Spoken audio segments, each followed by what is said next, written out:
The night sky is losing its ancient music. Elara, a young starlight weaver, is about to cross a boundary no one from her celestial city has dared to cross in centuries. She seeks the echo of creation, a foundational myth her people have let fade into silence. Her quest is to restore the gentle harmony of the night itself, but the price of failure is unthinkable. If she falters, the very starlight that gives her life could be extinguished forever, leaving her lost to the void. By the end of her story, you will understand how forgotten myths can reshape our world and what it truly takes to heal a broken universe. What secrets do the ancient guardians of the First Age protect, and why was the echo willingly silenced so long ago? I am always curious to hear where this story finds you. Feel free to share what your own night looks like and the time there as we begin. What would you risk to restore a forgotten harmony? The grove did not part for Alara so much as it allowed her to pass, a subtle but vital distinction. Every root seemed to coil tighter as she approached, and the whispers that rustled through the canopy were not a welcome. They spoke of intrusion, of a light that did not belong. Before her, a ravine split the forest floor, a deep gash choked with grasping, thorny vines. This was no natural obstacle, it was a test. Drawing a deep breath, she reached for the faint luminescence that was her birthright. With careful, deliberate motions of her hands, she began to pluck at the threads of ambient starlight, filtering through the leaves, weaving them into a shimmering, narrow bridge. Each step across was a prayer, the ethereal structure humming under her feet, a fragile answer to the grove's deep, ancient song. Her foot touched the far side, and the bridge dissolved behind her. In that moment of triumph, the silence fell. It was absolute.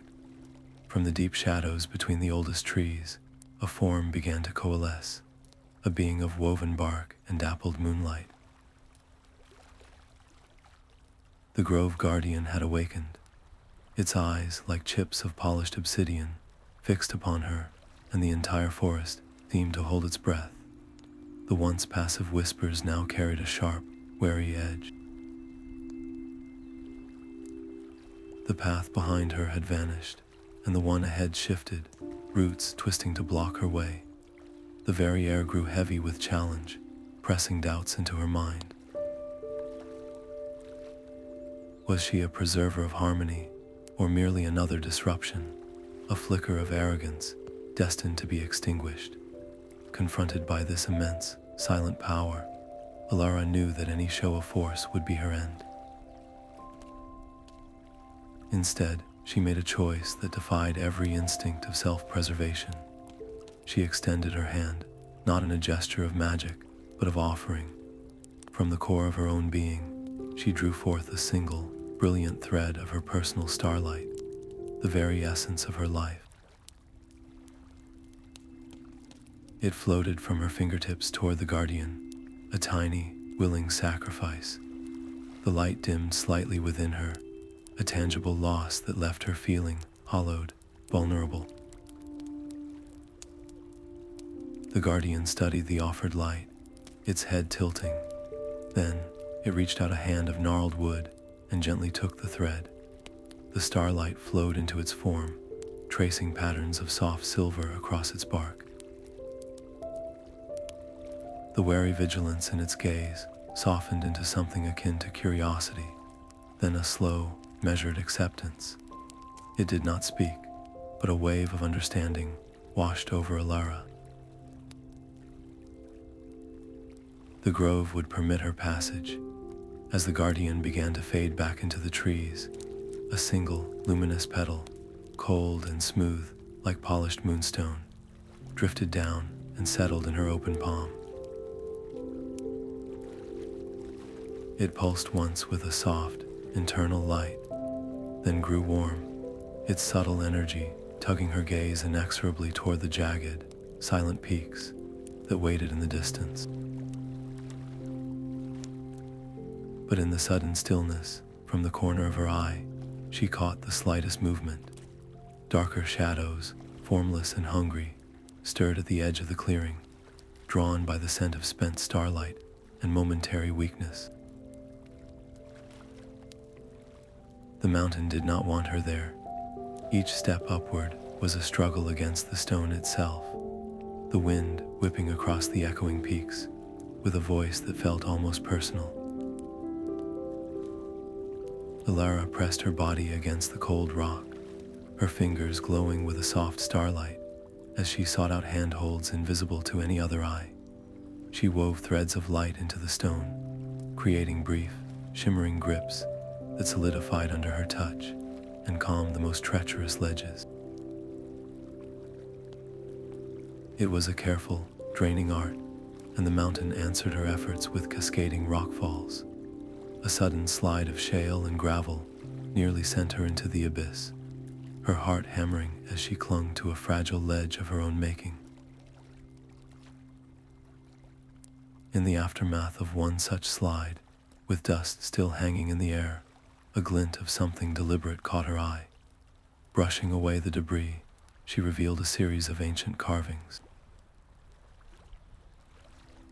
They were not words, but symbols. A spiral that represented sound, a star cradled within a crescent moon, and a figure with hands outstretched, not in defiance, but in offering. The message was clear. The echo of creation was not a force to be commanded, but a resonance to be received. It required vulnerability, not power. This truth settled in her chest, a quiet counterpoint to the roaring fear in her mind. That fear was the mountain's true weapon.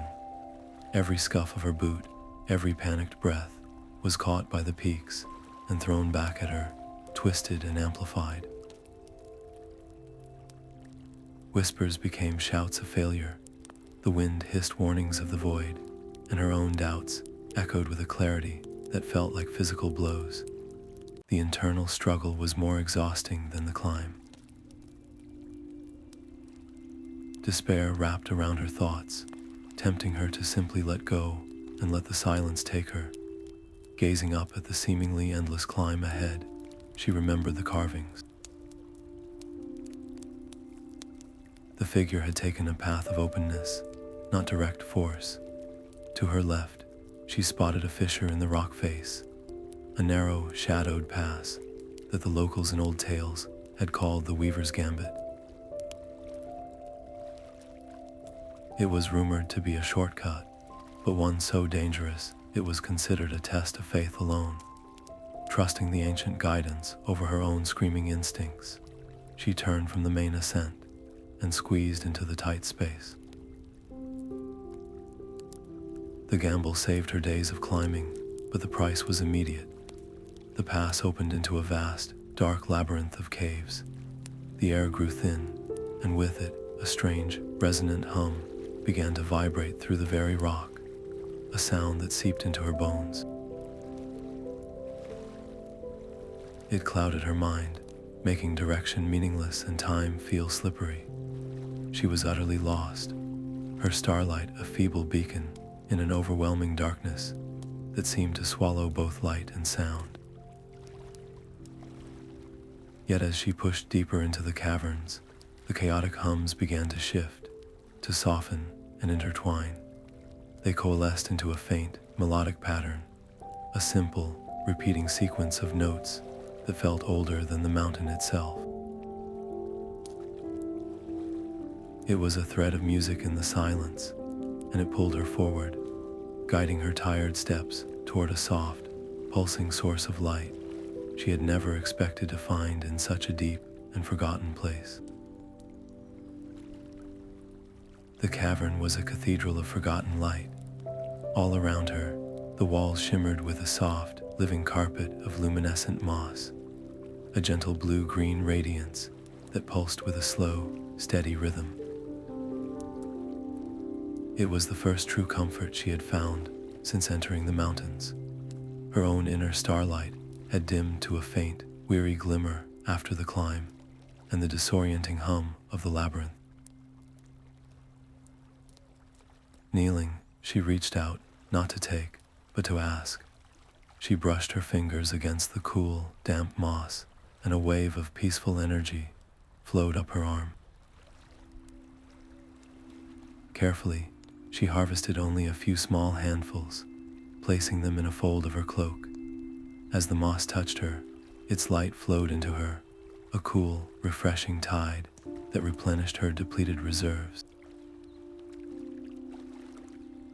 Her hands began to glow with renewed vigor, and she turned that light upon the walls.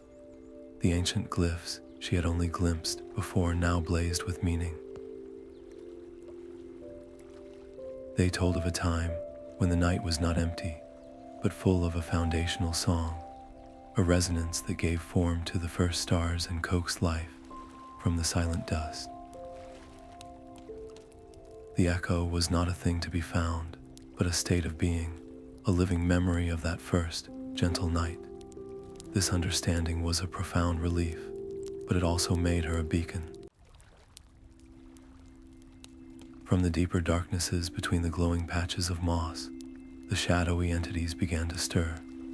They were formless, shifting smudges in the air that seemed to drink the light around them, their presence causing the vibrant moss to momentarily dim.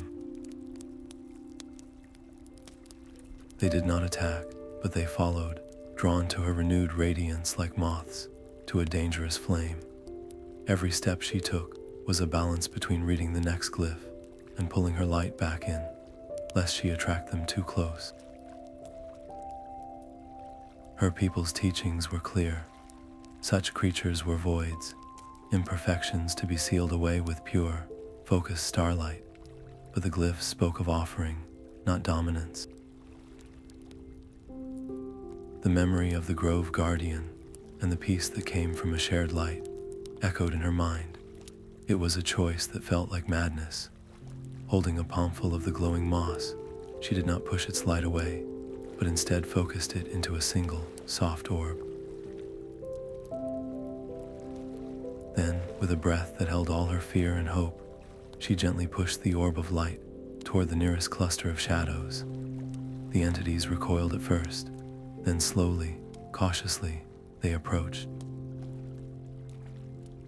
They did not consume the light, but rather seemed to wrap around it, their forms becoming less hungry and more defined, almost curious. A faint, harmonious hum filled the air where they touched the offering, a sound of temporary satisfaction.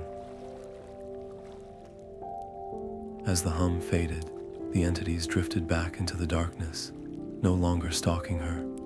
Her gamble had worked, but the release of so much concentrated energy had a cost. The cavern shuddered. A section of the wall where her light had interacted with the ancient stone could no longer bear the strain. With a deep, grinding groan, a curtain of rock and moss crumbled away, collapsing into a heap of dust and fading glow.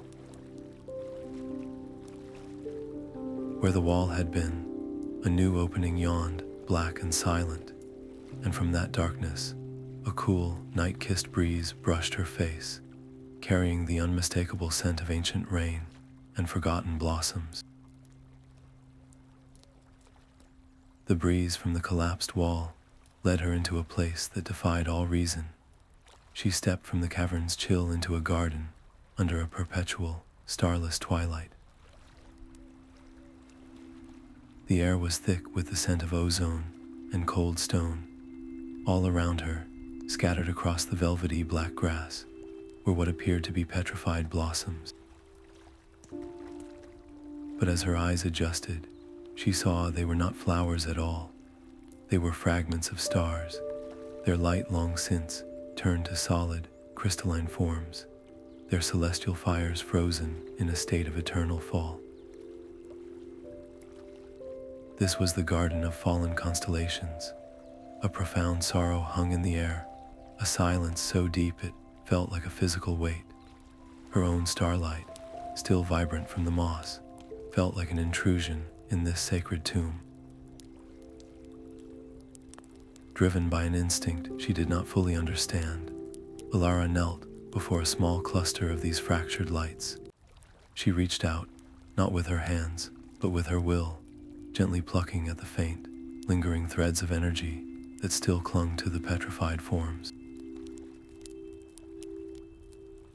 It was like trying to rethread a necklace in the dark, her fingers moving with a delicate precision as she began to weave the broken patterns back into a coherent whole.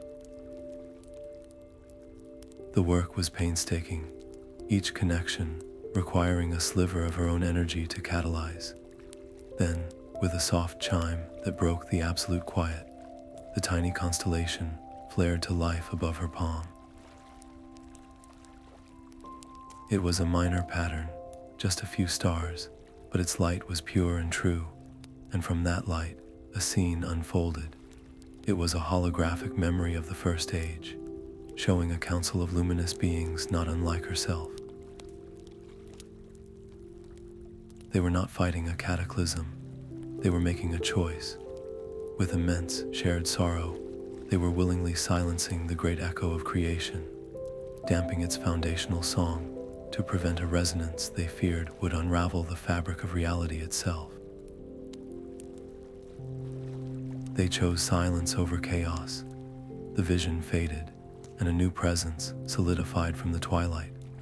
A figure of woven shadows and deep regret stood before her, its form shifting like smoke.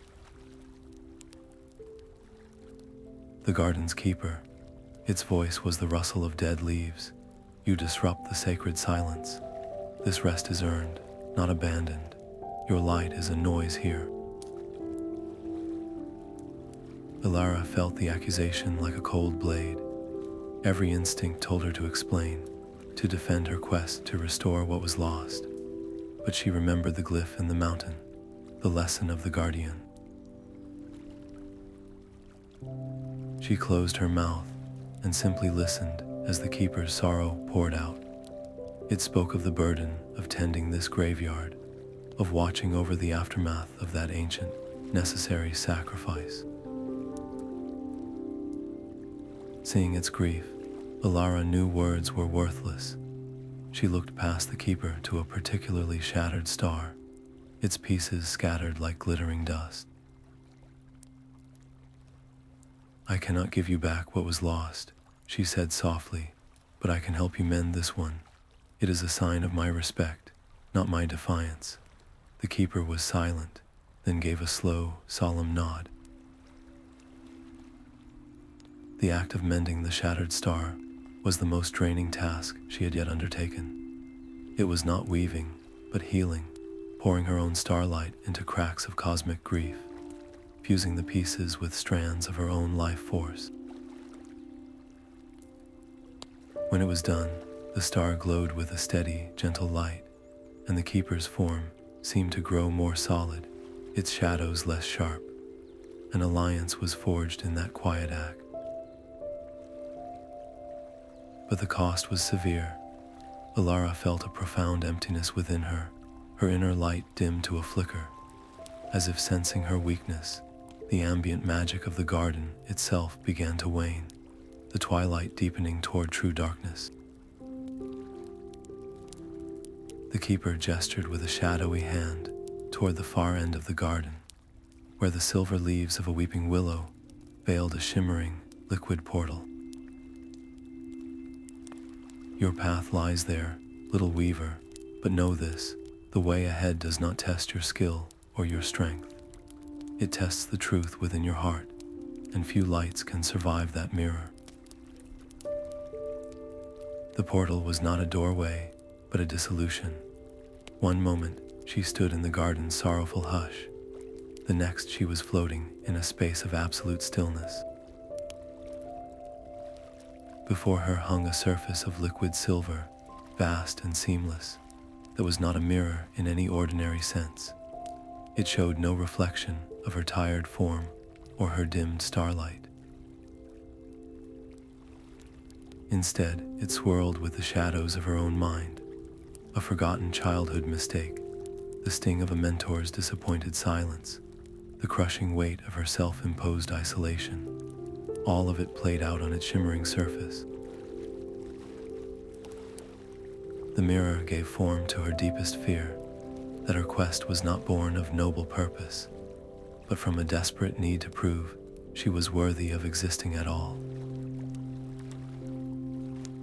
The loneliness that had been her constant companion now felt like a cage of her own making.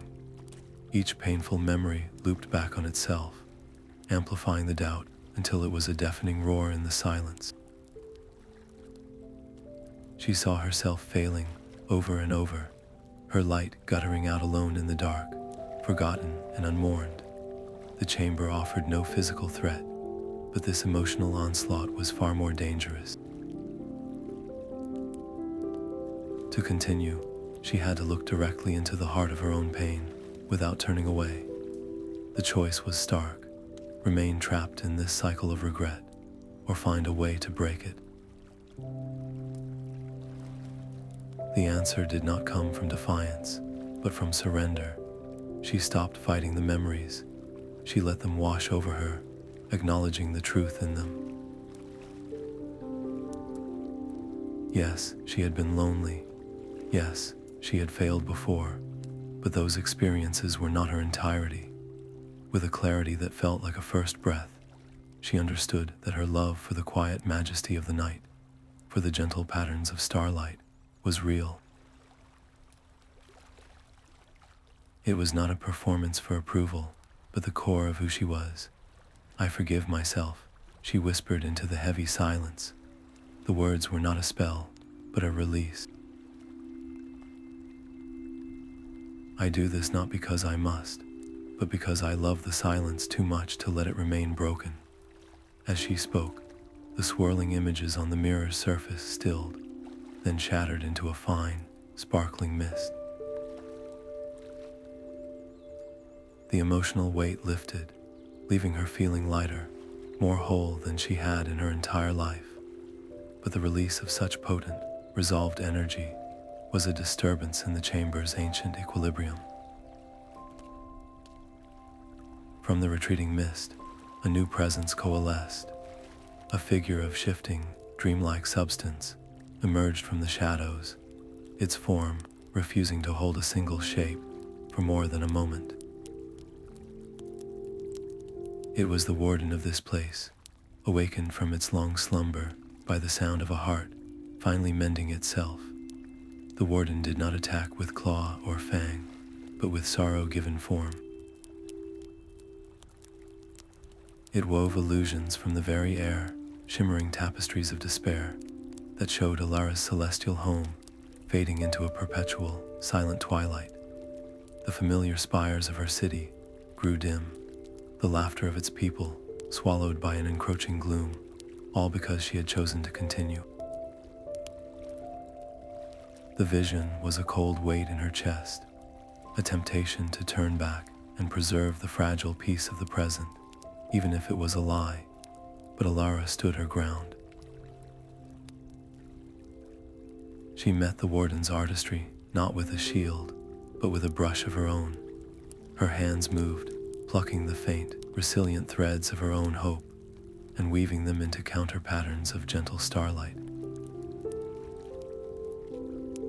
She did not create grand images of victory, but simple, heartfelt scenes.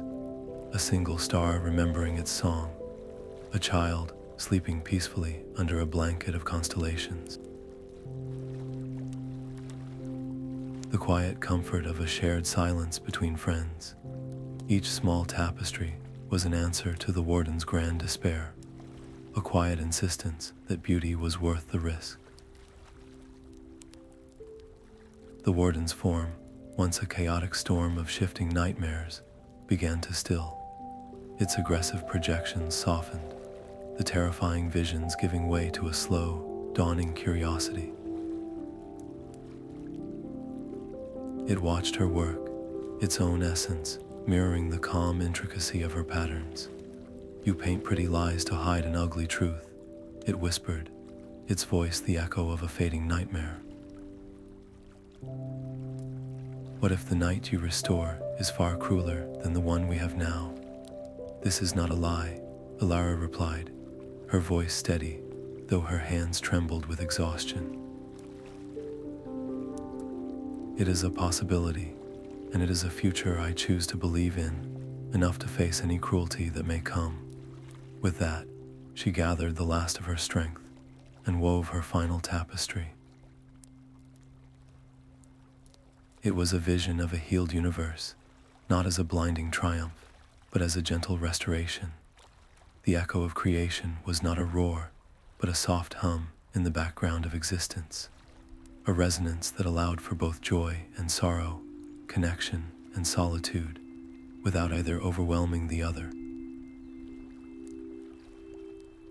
She then did the unthinkable. She turned to the Warden, this ancient keeper of broken dreams, and asked, "Will you help me build it?"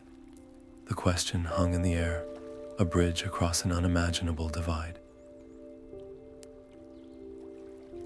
The Warden was silent for a long moment, its dream-stuffed form swirling in contemplation. Then, the last of its hostility melted away, replaced by a grudging, then genuine, respect. It had spent eons guarding against the follies of ambition, and here was a weaver who asked for help instead of demanding passage. It inclined its head. "I will not stand in your way, little believer, and I will give you this." A shard of solidified dream, cold and smooth as river stone, drifted from its form into Alara's waiting hand. It can reveal the truth hidden beneath any surface, even the skin of the world, but our alliance has a cost. The moment the dream shard touched her palm, a tremor of raw, hostile awareness passed through the chamber. It was not the Warden's power, but something far older and colder, a consciousness that had been watching from the void and did not approve of this newfound harmony. The silent threat lingered for only a second before vanishing, but its message was clear. The final guardian would not be so easily swayed. With the dream shard glowing softly against her skin, Elara felt a new pull, not from the shard itself, but from the world responding to its presence. It guided her out of the chamber of mirrors and toward a vast, open-air amphitheater carved into the mountain peak. The air here was thin and still, and the very silence seemed to be waiting. The amphitheater was a bowl of silence carved from the mountain's peak. The wind did not howl here, it whispered, carrying fragments of a story broken into 1,000 pieces. Elara stood at its center, the dream shard cold in her palm. Closing her eyes, she lifted the shard, and its power attuned her senses to the ancient currents of air. The whispers began as a gentle rustle, then grew into distinct voices, each a ghost of a forgotten myth. She heard the proud declarations of the first guardians, their voices resonant with duty. She heard the fearful arguments of those who believed the echo's power was too great for any one being to hold, and she heard the profound, sorrowful resolution of the consensus, the moment they chose collective silence over potential ruin. The echo was not stolen or lost. It was laid to rest by its own protectors to save creation from itself. To wake it required a heart free from the desire to command it, a motive of pure restoration. But then the whispers turned. Conflicting tales clashed in the air around her, a rising storm of doubt. One voice hissed that the guardians were overthrown in a secret war. Another insisted the echo was a poison that drove its listeners mad. The amphitheater became a cacophony of fear and legend, each version vying for her belief, each seeking to twist her purpose. The truth was being buried under eons of panic. She could feel the pressure building in her mind, a temptation to latch onto the simplest story, the one that justified turning back. Instead, Elara made her choice. She would not pick one thread and discard the rest. She began to weave, her hands moving in the familiar, calming patterns of her art. But this time, she was not weaving light. She was weaving sound. She drew the proud declarations, the fearful warnings, and the sorrowful resolutions into a single, complex harmony. It was a tremendous risk, forcing such powerful, discordant energies into alignment, but she accepted that the whole truth was found not in one voice, but in their combined song. As the final, resonant note fell into place, the unified melody did not fade. It solidified in the air before her, a shimmering, intricate key woven from sound itself. It floated downward and touched the stone floor of the amphitheater. With a deep, grinding hum that vibrated through the soles of her feet, a circular section of the amphitheater sank and then slid away, revealing a dark, descending stairway. The effort left her gasping, her already diminished light flickering weakly. She had unlocked the path, but at a great cost. Above her, the perpetual twilight of the peaks deepened into an ominous, starless black, as if the sky itself disapproved of what she had done. Taking a steadying breath, Alara stepped onto the first cold step downward. The whispering wind of the amphitheater vanished, replaced by an intense, focused silence that seemed to swallow all sound, a quiet so profound it felt like a presence in itself. The descent was a journey into a living crystal. The stairway was not carved from rock, but from a single, continuous shard of resonant heartstone, its facets throwing back the weak glow of her own light in 1,000 fractured directions. Every step had to be placed with absolute care, for the path was narrow and lined with intricate, crystalline patterns that pulsed with a soft, waiting hum. These were the harmonic traps, ancient defensive magic woven into the very substance of the chamber. They were not designed to maim, but to disorient and repel, to shatter an intruder's focus and turn them back into the consuming silence above. With her starlight already dimmed, Alara had to use the barest sliver of her power, casting out fine, exploratory threads of light to feel for the safe path. Each successful evasion was a small victory, but the mental toll was immense. She could feel the protective logic of the first age settling into her mind, a complex language of resonance and counter-resonance. The more she learned, however, the more her body protested, her movements becoming heavy and sluggish as the cumulative strain of her entire journey pressed down upon her. The traps grew more complex, shifting from simple pressure points to interlocking fields of harmonic dissonance. To pass one, she had to recall a myth about the weaver and the void, realizing the safe path mimicked the constellation pattern a long-dead hero had used to navigate a starless sea. To pass another, she remembered the keeper's sorrow in the garden and moved with that same slow, respectful grief, her energy signature calming the agitated crystal. It was no longer a test of agility, but of wisdom, forcing her to prove she had truly listened to the stories she had gathered. Then she faced a barrier of pure, shimmering sound, a wall of solidified melody that vibrated with enough force to unravel her very form. To try and weave her way through it would be fatal. Her remaining light was insufficient to counter its power. In a moment of pure, terrifying trust, she chose a different path. Closing her eyes, she sang. It was a fragment of the unified whisper song she had woven in the amphitheater, the harmony born of all conflicting truths. Her voice was small and thin in the vastness, but true. The wall of sound shimmered, its aggressive vibrations softening, then dissolving into a gentle, approving hum that washed over her before fading away. Her gamble had worked, but the consequence was immediate and terrifying. The resonant frequency of her song, though harmonious, was a foreign element in the chamber's perfect, ancient silence. The energy reverberated through the Heartstone, a sympathetic vibration that traveled deep into its core. All around her, hairline fractures appeared in the crystalline walls, spreading like spiderwebs with soft, cracking sounds.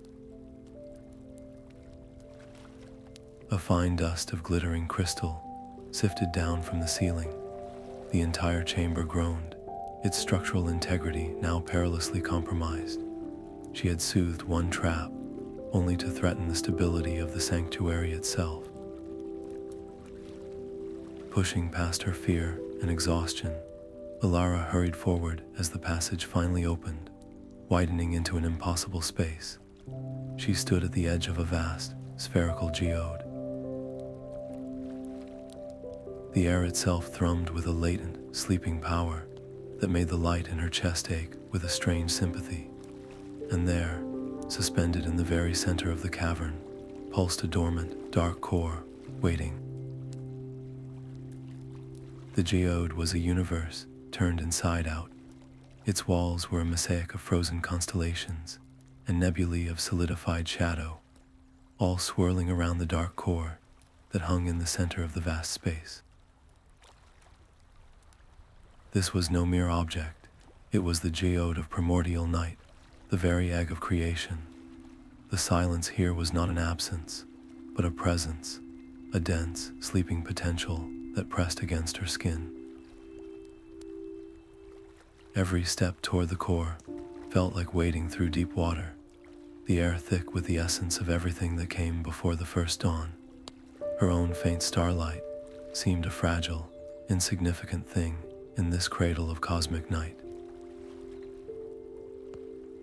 She knew she could not command this power, only ask it to remember itself. Closing her eyes, Elara began the delicate work of attunement.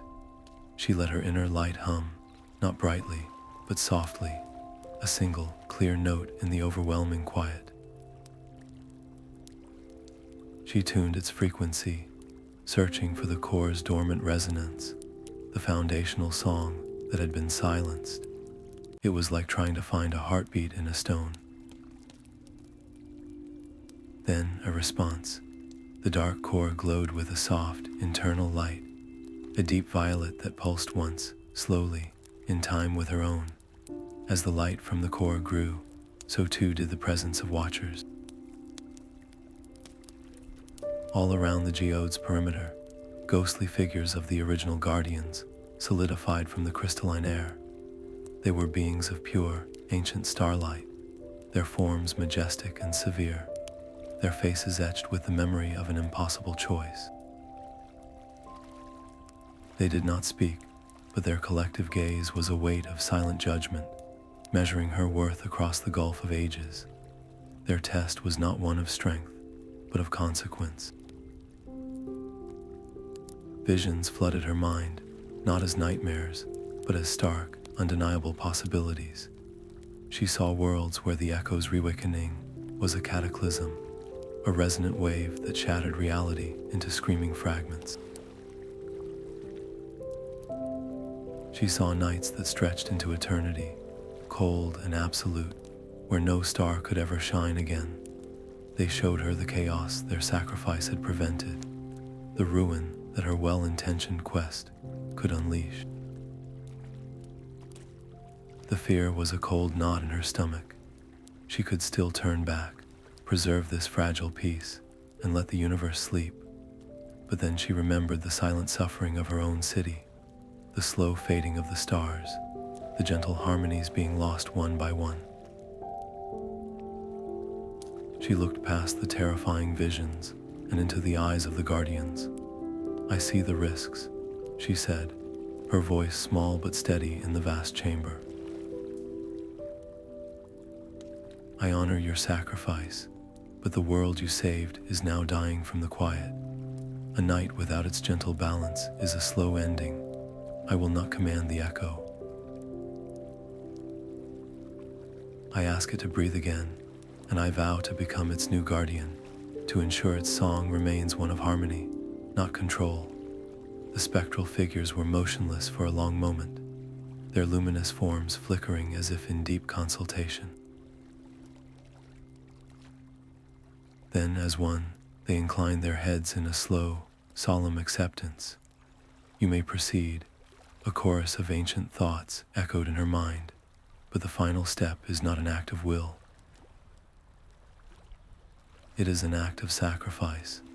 To wake the echo, you must weave a piece of your own essence into its core, a permanent fragment of your starlight, given freely. It will be a loss you carry forever. The cost was absolute. A piece of her very life, the light that defined her, would be gone. She thought of the dim, lonely future that awaited if she failed, and then of the vibrant, uncertain, but living future she was fighting for. There was no hesitation. Steeling herself, Elara reached out both hands toward the pulsating core. As her fingertips brushed its surface, an ancient cold, the chill of the void before time, seeped deep into her bones. She took a final, steadying breath, ready to make the ultimate offering. The thread of her core starlight was not merely a part of her, it was the melody of her existence. To sever it was an act of profound self-violence, a tearing of her own soul. With a final, unwavering thought, Alara pulled the radiant filament from the center of her being and gently guided it into the dark sphere. A silent, blinding agony erupted within her. Her physical form flickered like a dying candle, her vision tunneling into a pinprick of awareness as a fundamental part of her essence was irrevocably given away. Her connection to the celestial city, to the comforting chorus of her kin, thinned to a whisper, leaving a hollow, permanent ache in its place.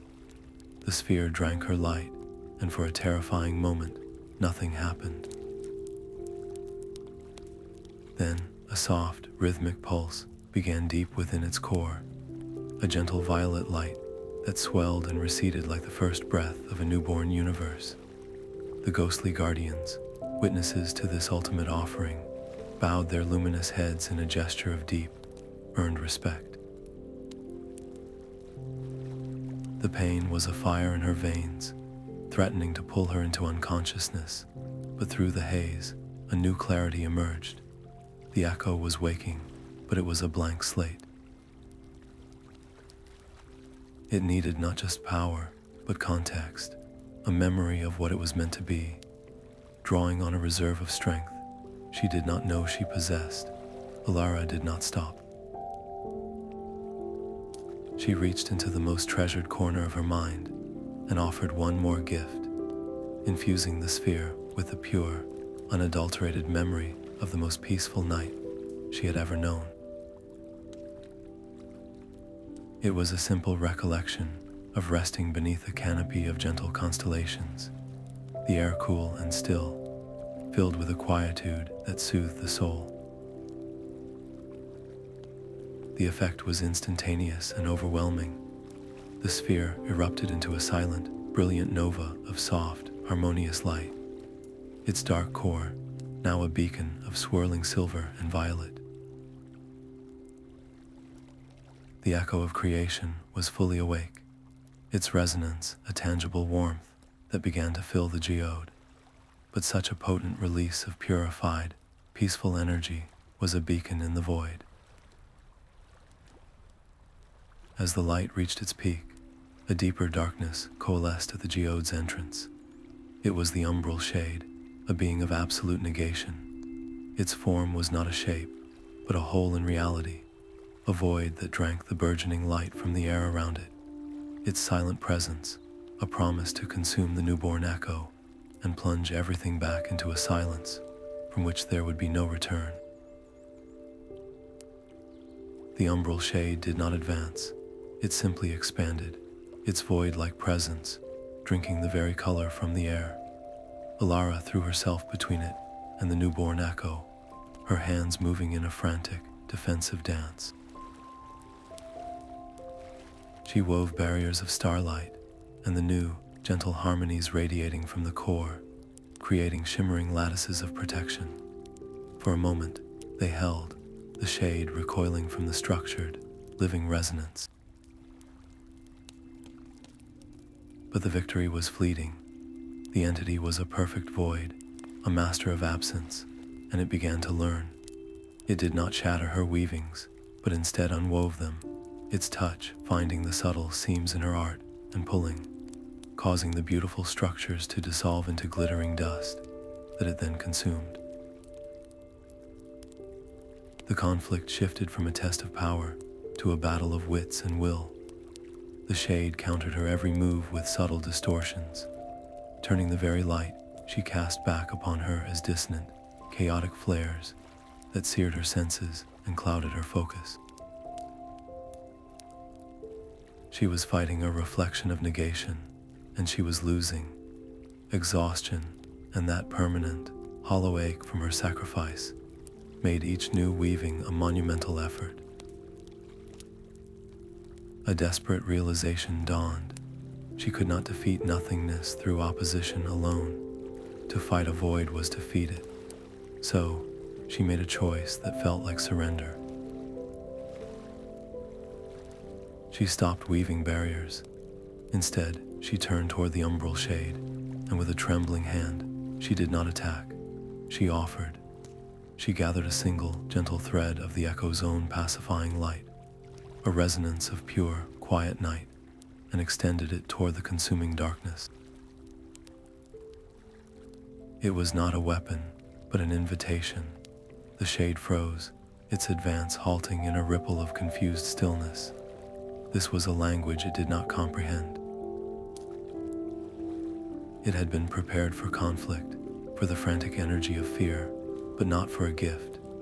That moment of hesitation was all the echo needed. Unopposed, its soft, foundational song swelled, its harmonious resonance spreading through the geode in a warm, palpable wave. The light touched the shade, and instead of being consumed, it began to pacify the entity. The absolute blackness of its form softened at the edges, gaining a faint, smoky translucence. The process was agonizingly slow, a gentle persuasion against eons of hunger. Elara watched, understanding that this calming influence was not a permanent solution. It was a temporary stillness. The shade's nature was unchanged, only soothed, and she knew she had to find a way to seal this threat forever before the echo's pacifying song faded or the void's ancient hunger reawakened. The umbral shade's stillness was a fragile, temporary peace. Elara knew its ancient hunger was only sleeping, and the echo's gentle song could not hold it forever. Her own light was a flickering remnant, the hollow ache from her sacrifice, a constant reminder of her fragility. To truly end this, she had to speak a language deeper than light or shadow. Closing her eyes, she reached not for her own power, but for the living memory of the awakened echo itself. She asked it to show her the truth, the whole story. And the echo answered. Threads of primordial night and ancient memory began to flow through her, and her hands moved, weaving a vast, shimmering tapestry in the air before the shade. It was not a weapon, but a story. It showed the first age in all its vibrant silence, the gentle hum of creation, cradled by devoted guardians. It showed one guardian, tasked with watching the deepest quiet, a being of profound solitude. Eons passed, and the great silence after the echo was willingly hushed became a prison. Isolated from the harmony it was made to protect, its purpose twisted into a desperate, consuming loneliness. It was not born a void, but became one, its original form forgotten even to itself. The tapestry revealed its true name, not as a monster, but as a lost sentinel named Lyra. The revelation struck the shade with the force of a forgotten dawn. Its form, once a whole in reality, shuddered and convulsed, the aggressive hunger receding like a tide. A soft, mournful sound, like a distant chime, escaped its core. It was the sound of self-recognition after an eternity of amnesia. The act of weaving this profound history, while simultaneously holding the echo's resonance steady, pushed Alara to her absolute limit. Her body trembled, her vision blurring at the edges, each thread of memory costing her a piece of her remaining strength. She was a bridge between a forgotten past and a fragile future, and the weight was crushing her. Through the haze of exhaustion, she made her final choice. She would not seal it away or banish it. Looking into the shade's now flickering, confused form, she extended a hand not in challenge, but in invitation. "Your watch does not have to be a sentence of solitude," she whispered, her voice thin but clear. "The night is being remade. It needs all of its guardians, especially the one who remembers the cost of silence. Come back. Let your story be woven into the whole, not severed from it." The stakes of this offer vibrated through the Geode. To accept meant the shade would have to relinquish its defining emptiness, to allow itself to be filled and changed by the very harmony it had tried to consume. For a long, breathless moment, it hovered, the ghost of its old hunger warring with the echo of its original purpose. Then it moved. It did not attack or flee. It flowed forward, not as a threat, but as a stream of dark smoke, and gently merged with the glowing tapestry. Where it touched the woven history, the brilliant threads did not dim. They integrated the shadow, the tapestry accepting the story of loneliness and transformation as a vital part of the night's truth. The shade was gone. In its place floated a new being, a wisp of serene, star-dusted shadow that pulsed in gentle time with the echo's core. It was a companion now, a quiet guardian of balance, its presence ensuring that the restored night would always remember the value of both light and darkness. With the conflict resolved, a profound release washed through the chamber. The echo's resonance, no longer contested, expanded outward in a soft, unstoppable wave.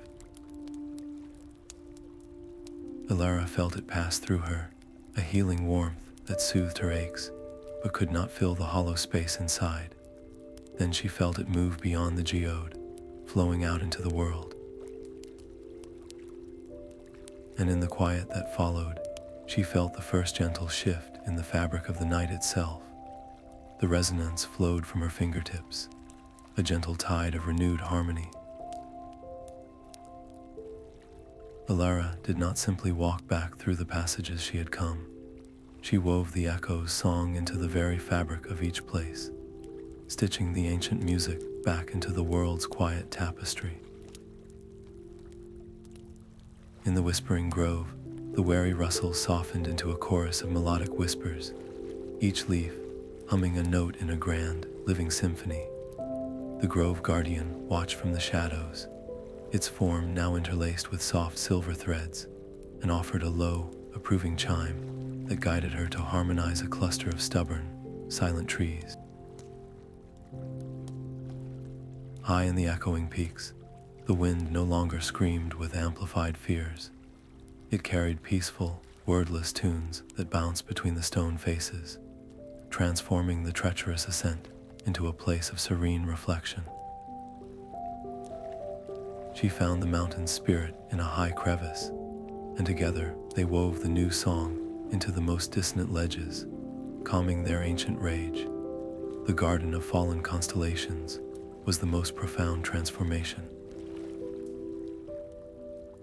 The petrified starlight did not shatter back into the sky, but instead began to glow from within, pulsing with a soft, steady light that cast gentle shadows. The keeper of the garden, its form less shadow and more substance, helped her mend the most fractured stars, their combined efforts turning the graveyard into a memorial of gentle radiance. Yet not every place accepted the change easily. Some caverns, scarred by eons of absolute silence, resisted the new frequencies. Their walls absorbed the sound, creating pockets of stubborn quiet that required all her focus. She had to listen, to understand the unique nature of each wound, and tailor her weavings, sometimes using slower rhythms or deeper tones, until even the most resistant stone began to hum in acceptance. This was not a conquest, but a collaboration. At each site, she sought out the local guardians, the Warden of Dreams, the spirit of the mountain. She did not impose her will, but incorporated their ancient wisdom into the pattern, ensuring the renewal was a shared creation, a symphony composed by many hands across the ages. With every location she healed, the echo itself grew stronger, its foundational song resonating with more confidence and clarity. This growing power did not go unnoticed. Far away, in her celestial city, the perpetual twilight began to shift. A soft, silver hue touched the edges of the sky, and the faint, almost forgotten shimmer of true starlight pricked the darkness. It was a visible wave of change, a silent announcement that the long silence was over. As the last of the grove's whispers settled into a perfect chord, Elara turned her gaze toward the distant, glimmering spires. The harmony was restored, the night was healing, but a new uncertainty now took root in her heart. She had fulfilled her quest, but she wondered what kind of welcome awaited a weaver who had traded a piece of her own soul to remake the world. The celestial city's borders shimmered with a light that felt new and yet profoundly ancient. As Alara approached, the spires themselves seemed to breathe, their glow pulsing in a soft, slow rhythm that mirrored the echo's own heartbeat. The fear and isolation that had once clung to the periphery were gone, replaced by a gentle resonance that hummed just at the edge of hearing. To demonstrate her renewed connection, she did not announce herself with a grand display. Instead, she simply raised her hands and began to weave. The starlight that flowed from her fingertips was not the brilliant, assertive light of old, but something deeper and more intricate. She spun patterns of silver and violet that told wordless stories of mountain peaks and crystalline gardens, each thread a testament to the harmony she had helped restore. The weavers who guarded the border, who had long believed her lost to the void, watched in stunned silence. They saw not the solitary, driven novice who had left, but a weaver whose art was now woven into the fabric of reality itself, her presence a living bridge to a forgotten age. A wave of awe and hesitant joy rippled through the city as the news spread. Weavers emerged from their spires, their own lights flickering in response to the palpable shift in the night's ambience. The oppressive silence that had slowly strangled their art was broken, replaced by a foundational music that made their own weaving feel effortless and true for the first time in generations. Yet, amid the wonder, skepticism took root in the hearts of some elders. They gathered in quiet clusters, their expressions etched with concern. One elder voiced the fear quietly. "We silenced the echo for a reason," he murmured. "What if its return awakens something else, something we are no longer prepared to face? The old stories speak of balances, and every change carries a cost we cannot yet see." Confronted with this doubt, Alara made a pivotal choice.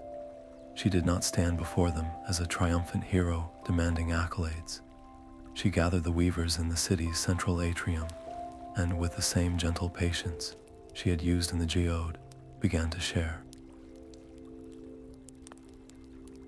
She spoke not only of her success, but of the sacrifices. She told them of the Grove Guardian's test of trust, the mountain's psychological trials, and the profound sorrow of the Garden of Fallen Constellations. Most importantly, she confessed the permanent cost, the hollow space inside her where a thread of her own essence now fueled the echo's core. She was not here to command their acceptance, but to foster a shared understanding of the delicate balance she had helped negotiate. Her raw honesty disarmed the majority of the skeptics. They saw that her quest was not an act of reckless ambition, but one of profound responsibility. A collective decision was made to cautiously integrate the echo's harmony into the city's oldest rituals. For the first time in centuries, the great weaving ceremonies were performed not in near silence, but accompanied by the soft, foundational hum of creation itself. The results more beautiful and resonant than any in living memory. Yet, a small faction of traditionalists remained on the edges of the celebration, their lights burning with a colder, more isolated intensity. They watched the new patterns with wary eyes, unconvinced that such a fundamental change could be entirely safe. As the city basked in the renewed night, a quiet, deliberate summons brushed against Elara's awareness, a pull emanating from the highest spire, where the eldest and most revered weaver waited alone. The highest spire held a silence that felt different from the rest of the city, a deep and contemplative quiet. Inside its circular chamber, the eldest weaver waited, her form nearly translucent with age, her own light a soft, steady ember. Alara did not speak. Instead, she raised her hands and began to weave the air, not with new light, but with memory. A tapestry of shimmering silver and deep violet unfolded between them, containing not images, but the essence of her journey. It held the trust of the Grove Guardian, the sorrow of the fallen constellations, the piercing clarity of the heart mirror, and the ultimate sacrifice in the Geode. She offered it all, an unedited story for the elder to experience directly. The ancient weaver reached out a trembling hand, her fingers brushing the woven history. A single, slow tear traced a path down her cheek as she felt the weight of eons and the truth of a sacrifice made not for power, but for peace. The tapestry faded, and the elder's gaze, once clouded with the caution of centuries, was now clear with understanding. The ancient ban on seeking the forgotten myths is lifted, she declared, her voice resonating with newfound conviction. And you, Elara, are recognized as the Echo's guardian. But this new harmony comes with a price for us all. She gestured to the city below. Our mastery of Starlight became a cage. We grew comfortable crafting our own small lights, forgetting we are part of a much larger balance. The Echo's return will unravel that comfort. It will demand we remember how to listen, not just command. Seeing the Elder's acceptance of this difficult truth, Alara made her proposal. Our purpose must change, she said. We cannot be only weavers. We must become stewards, active guardians who partner with the groves, the mountains, the very dreams of the world. We must learn from the entities we once feared. The elder was silent for a long moment, weighing the profound shift this would require. Then she gave a slow, decisive nod. So it shall be. Our city will transform from a bastion of light into a sanctuary of balance. But know this, Guardian, the path you forge will require constant vigilance. Every new harmony can create a new dissonance, and wisdom will be your only true guide. With the Elder's blessing settling upon her shoulders like a mantle, Alara stepped onto the spire's open balcony. The city spread out below her, no longer a collection of isolated lights, but a single, humming organism. Weavers on lower balconies were already experimenting, their threads of light intertwining with the gentle, ambient resonance of the night itself, their faces alight with a curiosity she had not seen in a lifetime. The first shared weaving began not with a command, but with a shared breath. Elara stood at the center of the grand atrium, her hands moving in a slow, introductory rhythm, weaving a single thread of the echo's own gentle hum into the air. It was an invitation. One by one, the other weavers joined, their individual lights intertwining with the foundational song, no longer competing but complementing. Together, they did not simply cast light into the sky, they painted with it. The canvas of the night bloomed with living, harmonious patterns, constellations that pulsed with soft color, and nebulae that swirled in time to a silent, celestial music. The effect was immediate and profound. For the first time, the weavers felt their art as part of a greater whole, their personal melodies supported and amplified by the ancient resonance. In the days that followed, citizens spoke of dreams filled not with chaos, but with profound peace, of visions where they walked alongside figures from long-forgotten myths, who seemed to be remembering their own stories. Yet this new harmony was not without its challenges. A handful of weavers, so accustomed to the rigid control of their old craft, struggled to sync with the echo's organic, flowing rhythms. Their weavings introduced sharp, jarring notes into the collective tapestry, creating pockets of dissonance that threatened to unravel the delicate work.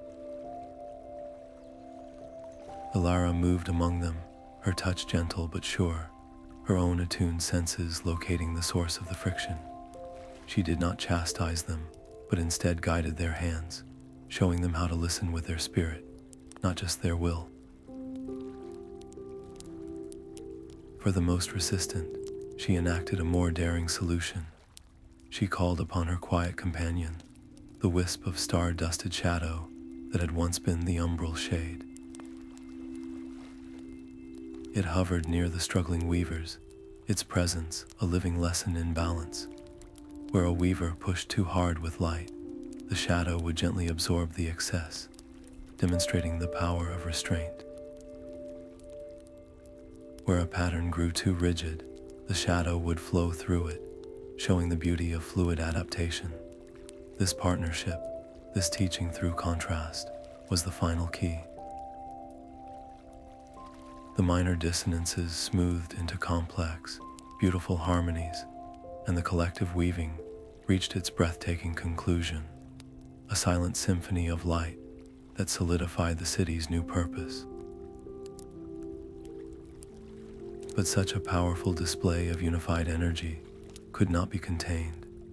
Its resonance rippled outward across the sleeping world, a gentle tide of change that brushed against shores and seeped into ancient forests. As the last of the woven light faded gracefully from the sky, leaving the stars shining with renewed clarity, a breathless messenger found Alara. "Travelers have arrived at the outer gates," they said. They come from realms we thought were only legend, and they say they felt the night's gentle call and had to follow it home. The starfarers arrived not as a conquering fleet, but as a scattered constellation of lost lights finding their way home. Elara met them at the city's newly resonant gates, their forms as varied as their origins. Some were beings of crystalline geometry, their thoughts chiming like bells. Others moved with the fluid grace of solar winds, their voices a soft rustle. They had felt the echoes call across the vast emptiness, a gentle pull on a thread of memory they had all but forgotten. Each group carried with them a treasured fragment of lore, a piece of their own history that spoke of a broken whole. One spoke of a mythic forge where the first stars were tempered, another of a great library whose books were written in meteor trails. Yet their stories did not align. A tale of benevolent creation from one was a story of cautious restraint from another. The initial wonder quickly soured into wary debate. The celestial city's newfound harmony began to fray under the strain of conflicting truths, the very air buzzing with dissonant interpretations. Alara saw the danger immediately. If they could not find common ground, this gathering of potential allies would shatter into factions, each guarding their own piece of the past and leaving the greater picture incomplete. She did not command them to agree. Instead, she proposed a council of stories. She asked each delegation to share their most sacred narrative, not as absolute fact, but as a cherished heirloom of their people. One by one, they did. The crystalline beings chimed the song of the first forge. The wind whisperers breathed the legend of the void sailors. As they spoke, Elara listened, her hands beginning to move almost of their own accord. She did not weave light this time, but narrative itself. She took the song of the forge and let it become the foundation. She intertwined the legend of the void sailors as the explorers who carried the forged lights into the darkness. A story of a great silence from a third group became not an ending, but a necessary pause for contemplation in the cosmic cycle. She did not force the pieces, but found the natural harmonies between them, creating a single, sprawling epic that honored every version without erasing a single one. The act of collaborative story weaving generated a resonance more powerful than any of them had felt individually. It was a shared frequency of understanding that pulsed outward from the council chamber, a wave of reconciliation that traveled the same paths the starfarers had used to arrive. Back in their distant homelands, ancient monuments began to hum in sympathy, and long-dormant celestial phenomena flickered to life with gentle, coordinated light. The rifts that had threatened to divide them were healing, not through force, but through the simple, profound act of listening and being heard. Humbled and hopeful, the starfarers turned to Elara. Their invitation was not just a gesture of gratitude, but a plea. If one weaver could help them unite their past, what could she do to help them heal their present?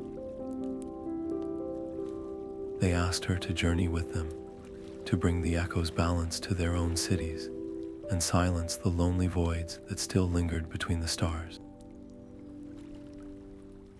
The azure spires pierced the void like frozen lightning, their architecture a testament to precision and perfect, unchanging light.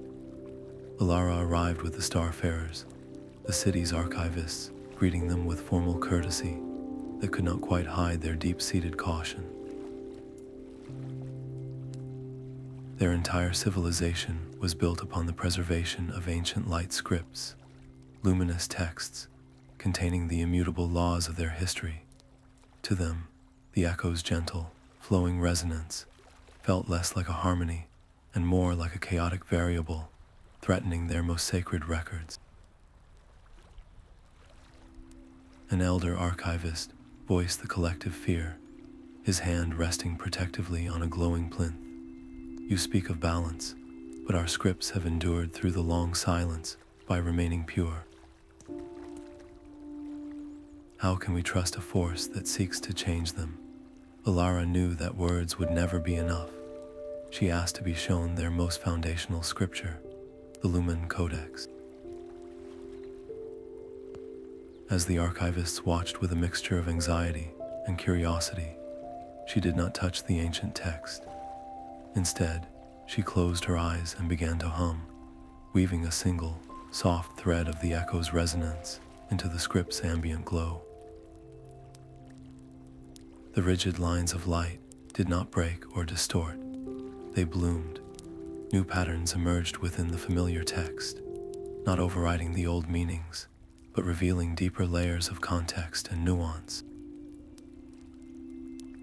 A simple historical account of a treaty was suddenly imbued with the emotional resonance of the piece it forged, the light conveying the relief and hope of the signatories. The archivist stared in stunned silence. Then a wave of excited whispers filled the chamber. The echo was not an eraser, but a revealer, showing them that their own history was far richer than they had ever known. Yet not everyone was converted. A faction led by a stern archivist named Kale saw this not as discovery, but as contamination. They believed the scripts were perfect in their original, static state, and any alteration, even an additive one, was a form of sacrilege. While the city debated, Kale's followers worked in the shadows. They subtly disrupted the harmonic frequencies Elara used, causing her public demonstrations to falter and sputter, casting doubt on the stability of her methods. Elara felt the subtle sabotage, the pockets of dissonance deliberately sewn into her weavings. A direct confrontation would only fracture the spires further, confirming Kale's fears of an invasive force. So she chose a different path. She learned that Kale's own lineage was the guardian of the oldest and most faded script in the archives, the Starseed Lament, a text so delicate its light was slowly dying, taking a crucial piece of their heritage with it. All conventional methods of restoration had failed. She approached Kale not as an adversary, but as a fellow guardian. "I cannot promise it will work," she said, her gaze steady. "But I have learned that some things cannot be preserved through rigidity alone. They must be given a reason to live again. Will you let me try?" The risk was immense. Failure would validate all his warnings and destroy her credibility. With great reluctance, Kale agreed. The process was agonizingly slow. Elara did not force the echo upon the fragile script. Instead, she attuned its resonance to the script's own fading signature, a delicate infusion of life rather than a rewriting. As the echo's gentle power flowed into the Starseed Lament, the script did not just brighten. It began to respin its own lost threads, the light weaving a new, more resilient structure around its ancient core. For the first time in generations, the lament shone with its full, intended brilliance.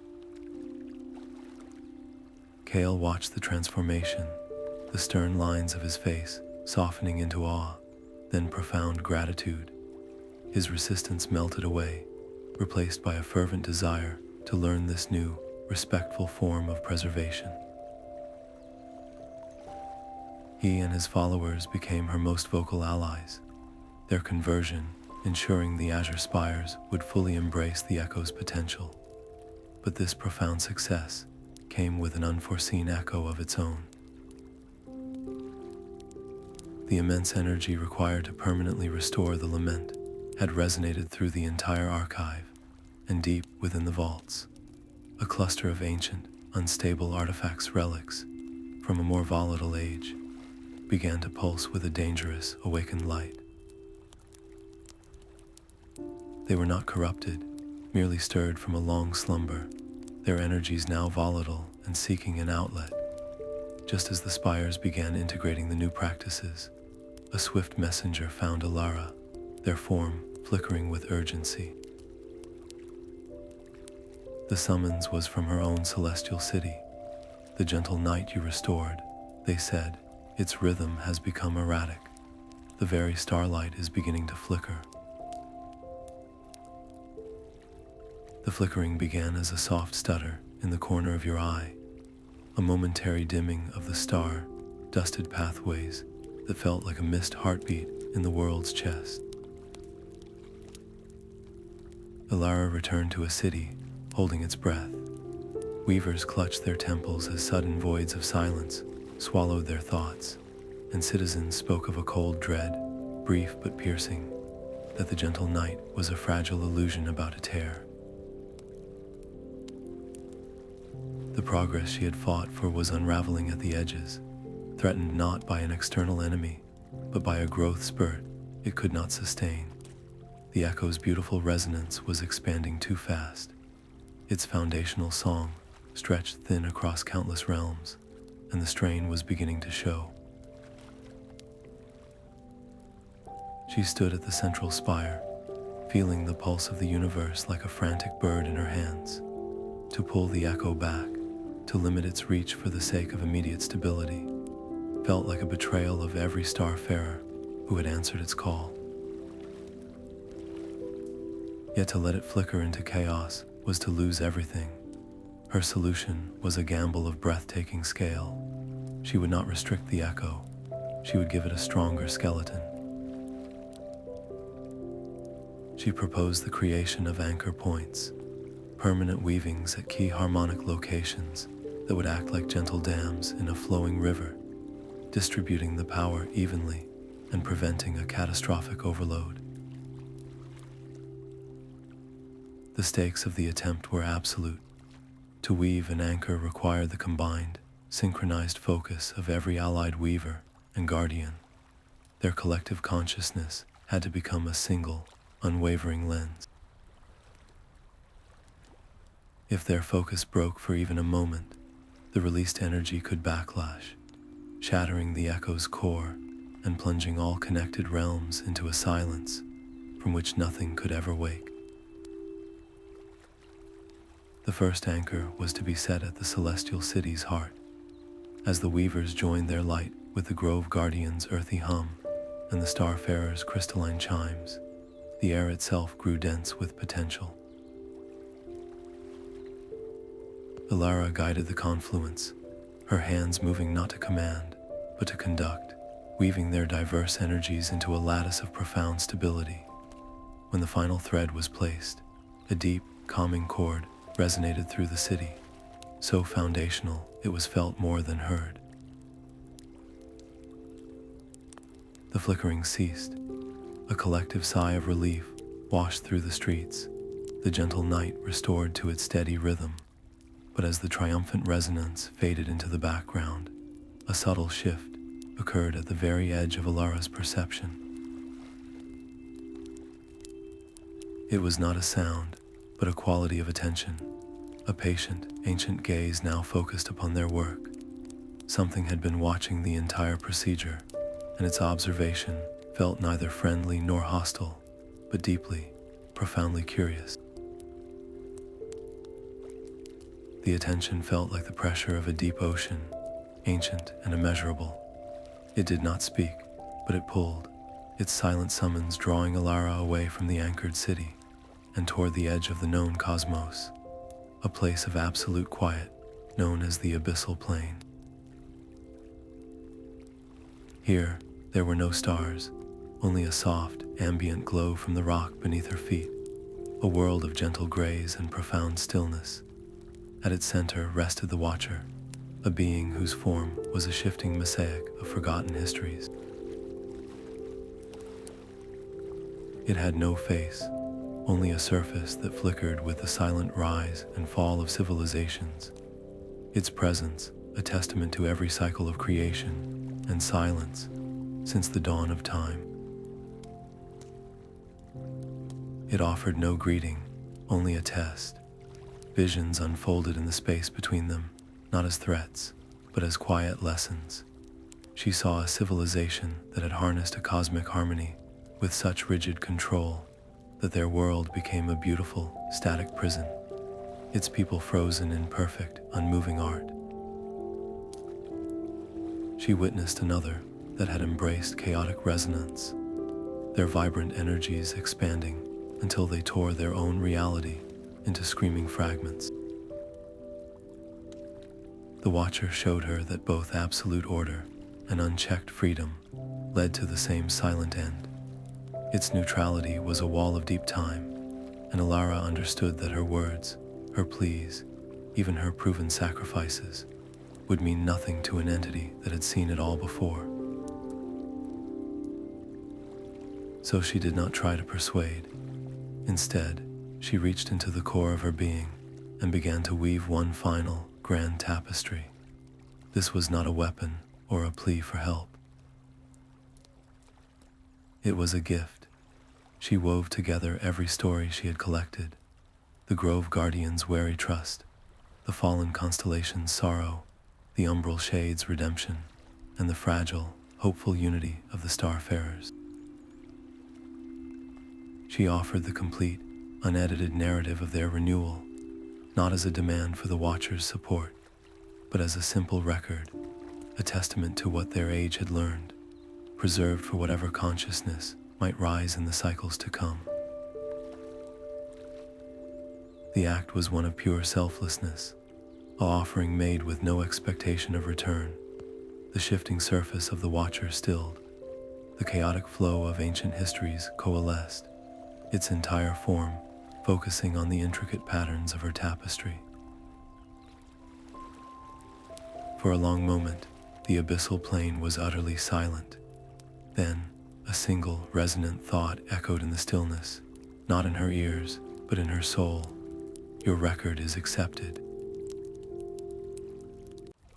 The flickering instability that had threatened the anchor points did not just cease. It was gently, permanently steadied by a presence far older and more powerful than any of them. The Watcher had chosen to become the silent guardian of the balance, its immense consciousness now a foundation upon which the gentle knight could securely rest. As Elara returned from the abyss, she felt the change immediately. The echo's resonance was no longer a melody that needed constant tending, but had become as reliable and steady as a heartbeat. The world was now fully, peacefully embraced by the renewed night, its gentle ambience a promise kept across countless sleeping realms. The festival of gentle night was born from a simple, shared need to give their new harmony a voice. Elara proposed a grand collaboration, a celestial event where weavers, starfarers, and the mythical guardians themselves would co-create a living tapestry in the sky. The idea was met with immediate enthusiasm, but the practicalities soon revealed deep fault lines. The archivists from the Azure Spires insisted on a structured, precise sequence of events, while the Grove Guardians advocated for an organic, flowing ceremony that followed the natural rhythms of the wind. Disputes flared over everything from the placement of the Starfarers' crystalline choirs to the intensity of the light patterns. Each group, convinced their way was the truest path to celebration. Alara moved between them, a patient mediator, listening to every concern. She understood these were not merely logistical arguments, but the growing pains of a universe, learning to speak with one voice again. Her solution was both simple and profound. She instituted a single, non-negotiable rule for the festival's climax. Every single participant, from the eldest archivist to the youngest forest spirit, would contribute one unique thread of their own essence to a single communal tapestry. It was a symbol of unity in diversity, a visual and resonant proof that the whole was made stronger by its distinct parts. As the festival began, the sky transformed into a canvas of breathtaking cooperation. Weavers spun lattices of silver light that the starfarers then filled with harmonic frequencies, while the grove guardians wove the scent of night-blooming flowers and the whisper of leaves into the very fabric of the display. It was an immersive story, a retelling of their collective journey that one could not just see, but feel. When the moment came for the communal tapestry, a river of light and intention flowed from thousands of beings. The crystalline threads of the archivists wove alongside the earthy pulses of the guardians and the vibrant, unfamiliar hues of the starfarers. The resulting artifact was a masterpiece of harmony, a shimmering, ever-shifting web that pulsed with the combined story of their age. Yet the creation of such a powerful symbol demanded a tremendous cost. As the final threads were woven into place, drawing on the foundational energy of the echo itself, the gentle hum of the night audibly softened. The ambient starlight in the city dimmed for a breathless moment, a palpable reminder that even the most beautiful harmony requires energy, and that balance is not a static achievement, but a continuous, careful practice. The temporary dimming, rather than causing panic, instilled a profound sense of shared responsibility. The festival concluded under this renewed understanding, the tapestry floating above them as a permanent monument to their alliance. As the last notes of the celestial music faded, Alara watched the new generations of weavers and starfarers mingling below, their faces illuminated by the soft, persistent glow of the artifact they had built together. The tradition was now secure, but a new question began to form in her mind, one about legacy and the long, quiet work of tending a truth so it never fades again. The new order was born not from a proclamation, but from a shared necessity. Elara named them the Echo Tenders, a fellowship of weavers, starfarers, and even the quiet grove guardians, all united by a single purpose. Their duty was to tend the anchor points she had helped establish, to monitor the gentle hum of the night across the realms, and to ensure the foundational myths of this new age were never again forgotten. The response was immediate and profound. Beings from countless worlds answered the call, creating a living network of guardians whose collective awareness became a new layer of protection for the cosmos. Yet with such rapid growth came the first true test of their philosophy. Heated debates erupted within their nascent councils. Archivists from the Azure Spires argued for strict, preemptive measures to contain any potential dissonance, while starfarers who had known only chaos advocated for a policy of boundless, unchecked resonance. The central, terrifying question hung over every discussion. Where does compassionate guardianship end and the desire for control begin? Alara listened to every voice, her own experiences with the Umbral shade and the Watcher guiding her hand. She withdrew to draft the Order's founding charter, a document that emphasized guidance over governance. Its most vital law required every tender, regardless of their origin or power, to regularly undertake a journey of solitude. They were to find a quiet corner of the universe and simply listen to the echo's bass resonance, reminding themselves that they were stewards of a song, not its composers. The charter was widely adopted, a beacon of wisdom that settled the most fractious debates. but the first solitudes revealed an unforeseen consequence. As tenders returned from their isolated vigils, a handful reported hearing something new beneath the gentle hum. They spoke of faint, discordant undertones, whispers of older and far darker myths that had not been awakened, but were perhaps stirring in their sleep, disturbed by the new music of the age. With her new order now securely founded and facing its first mystery, Alara felt a deep need for her own solitude. She slipped away from the bustling spires and journeyed to a simple, starlit meadow, a place where the night felt personal and the weight of her choices could be fully felt. The meadow was a soft blanket of starlit grass, a place where the grand cosmic balance felt personal again. Here, Elara was no guardian or founder, just a weaver. She sat and let her hands move without purpose, weaving small, intricate patterns of light that served no function other than to delight her own heart. She spun constellations that mimicked the shapes of night-blooming flowers and wove the gentle arc of a falling star into a temporary, glittering bracelet for her wrist. This simple act of creation, for its own sake, was a deep and necessary medicine, washing away the accumulated weight of leadership and restoring a connection to the quiet beauty that had started her entire journey. In this profound solitude, she finally confronted the fears that constant action had kept at bay. The title of living legend felt like a heavy cloak that did not quite fit. What if she had made a critical error in the Geode that would only reveal itself generations from now? Was she truly wise enough to guide an entire order, or had she just been fortunate?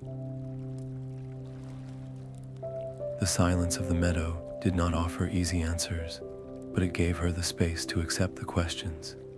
She realized her role was not to be a flawless savior on a pedestal, but a single, humble thread in the vast and endless tapestry of the cosmic balance. Her value came from her willingness to listen and adapt, not from any claim to perfect knowledge. This clarity inspired her most personal project yet.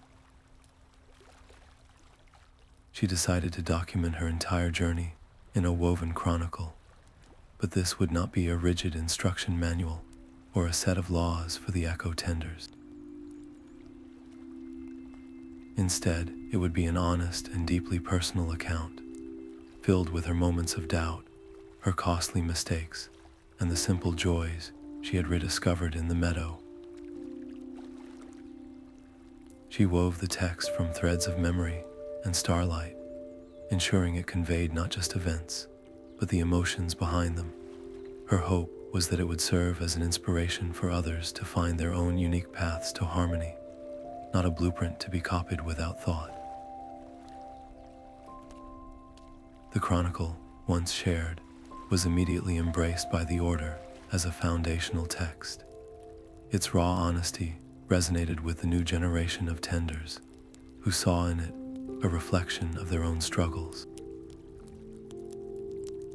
Yet its very personal nature created a vulnerability she had not foreseen. A small but vocal faction within the Order began to interpret her specific, contextual choices as absolute doctrine.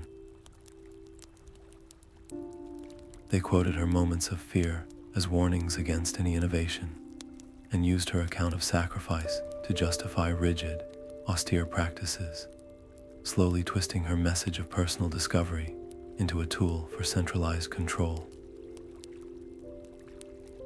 The stakes were subtle but immense, the risk that her story of liberation could become a chain that bound others.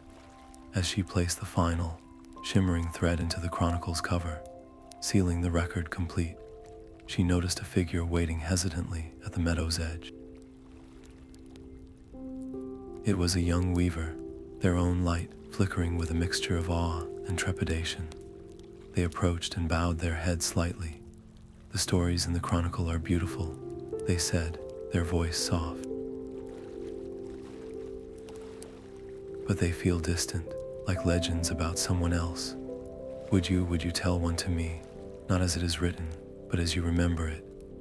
Lyra arrived with the dawn, her own starlight, a bright, untempered gold that buzzed with restless potential. Elara saw in her the same driven curiosity that had once propelled her toward the echoing peaks, a mirror of her own youthful self that was both comforting and unsettling. She agreed to take the young weaver on, but her lessons began not with complex patterns, but with simple observation. They would sit for hours in the meadow, Alara guiding Lyra to close her eyes and listen to the subtle layers within the night's gentle hum. She taught her to distinguish the foundational thrum of the echo from the higher, playful frequencies of the starfarer's music and the deep, earthy resonance of the grove guardians. This was the true foundation, learning to hear the world before trying to change it.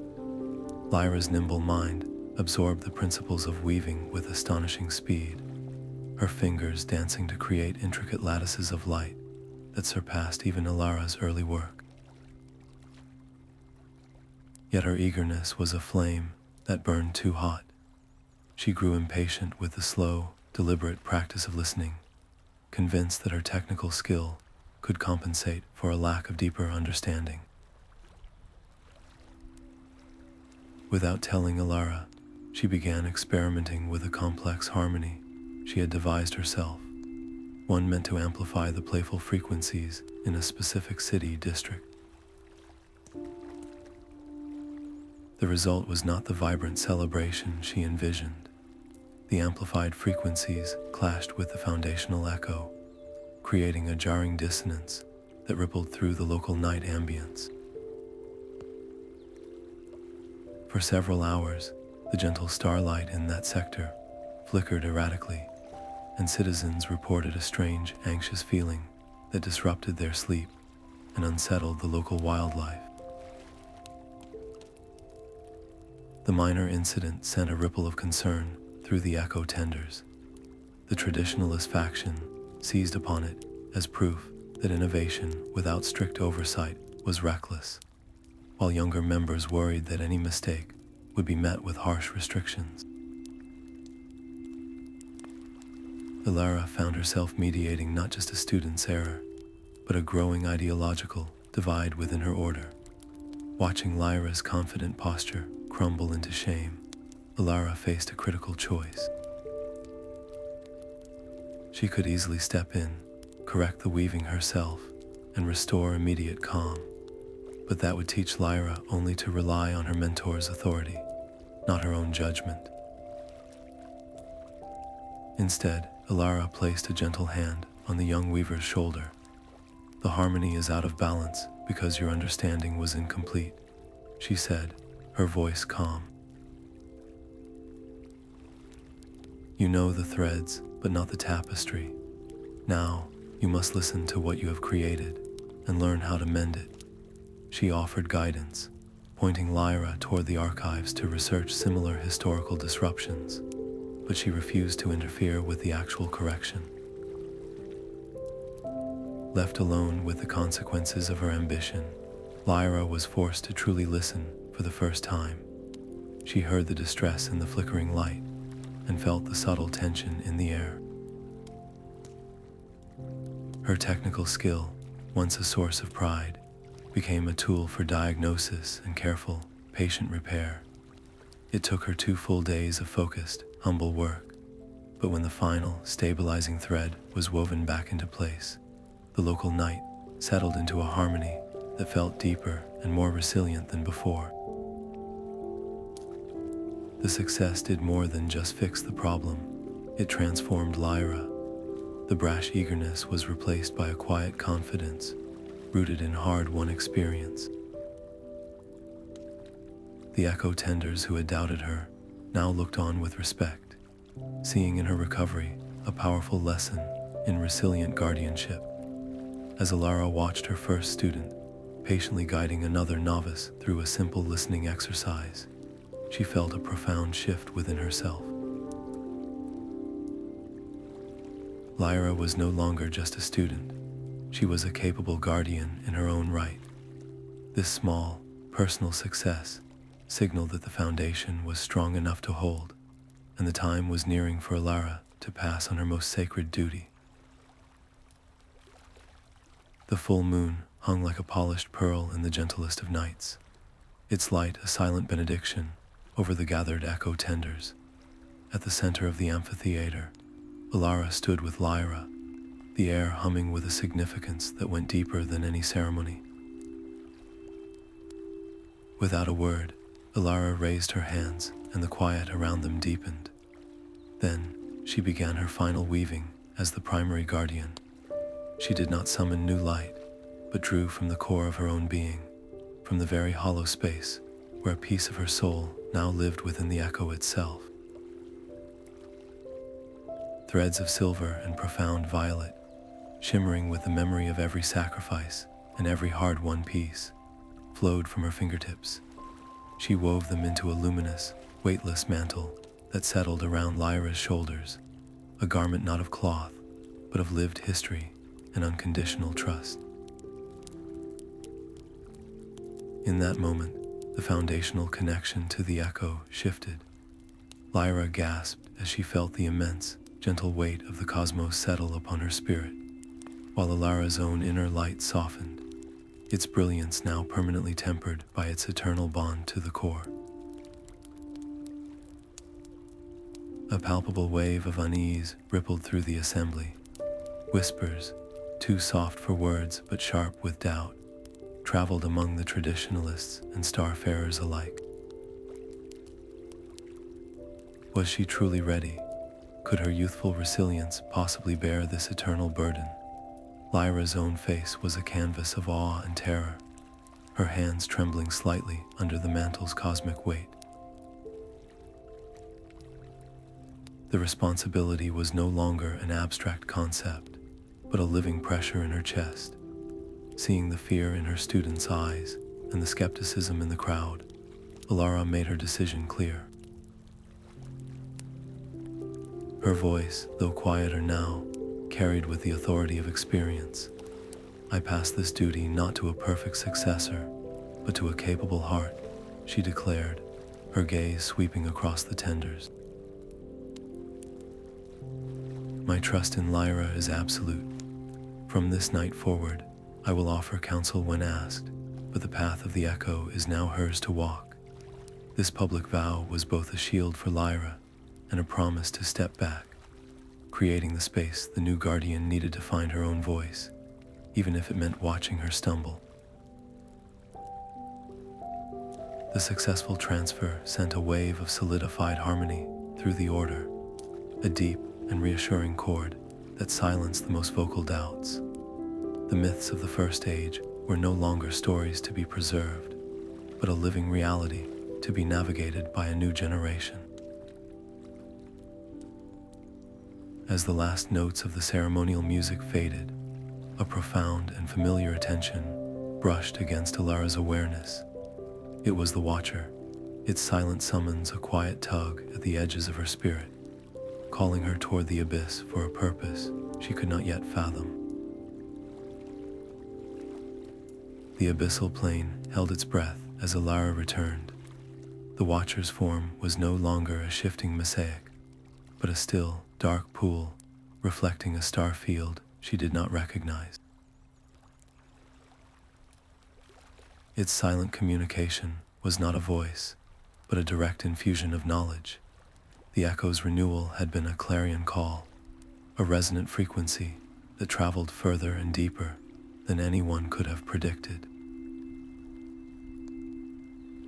It had stirred ancient things from slumber, beings from the First Age who had chosen isolation over the great silence. Some were creators, their nature aligned with the gentle harmony she fostered. Others were observers, vast and neutral intellects, for whom the new music was merely a fascinating date, a point. but a few were simply different, their consciousness so alien that their awakening alone introduced unpredictable variables into a balance that was still tender and new. The Watcher offered no guidance, no judgment. It simply showed her the shifting equations of existence, the delicate scales now trembling with new weights. To intervene was to accept responsibility for consequences she could not possibly foresee. To stand aside was to risk the unraveling of everything she had built through simple neglect. The choice was entirely her own. Elara understood then that true guardianship was not about defending a single, perfect state, but about navigating an endless series of adjustments.